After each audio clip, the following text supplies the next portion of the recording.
2 స్పూన్ల నూనె వేసినాక పచ్చిమిరకాయలు వేసుకోవాలి. పచ్చిమిరకాయలు, ఉల్లిగడ్డలు,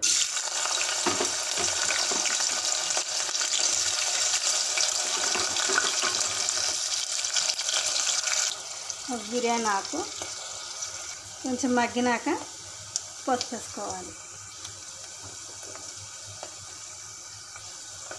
కలుపుకోవాలి.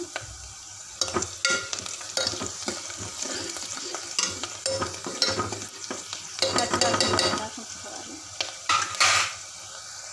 కొంచెం మగ్గినాక అల్లం వెల్లుల్లి పేస్ట్ వేసుకోవాలి.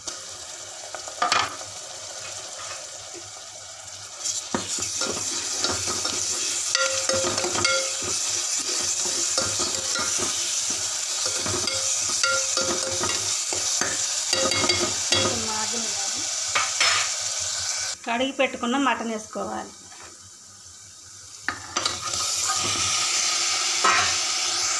మొత్తం కలుపుకొని మూత పెట్టుకోవాలి. కాసేపు దోసకాయ, టమాటీలు కొంచెం మగ్గినాక ఈ 2 వేసుకోవాలి.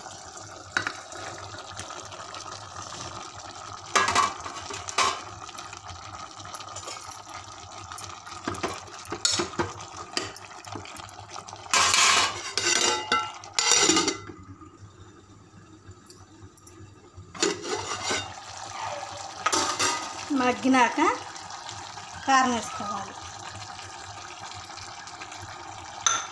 కలుపుకోవాలి.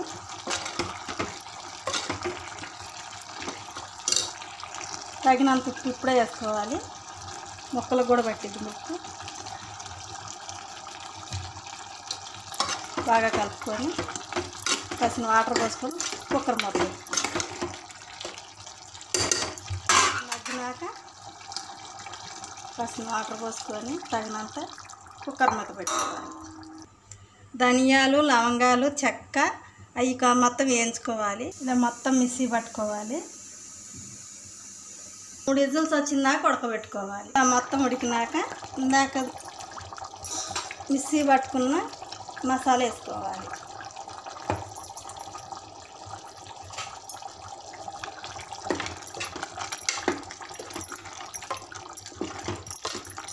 అన్నీ కరెక్ట్గా ఉన్నాయో లేదో చూసుకోవాలి. చెక్ చేసుకోవాలి.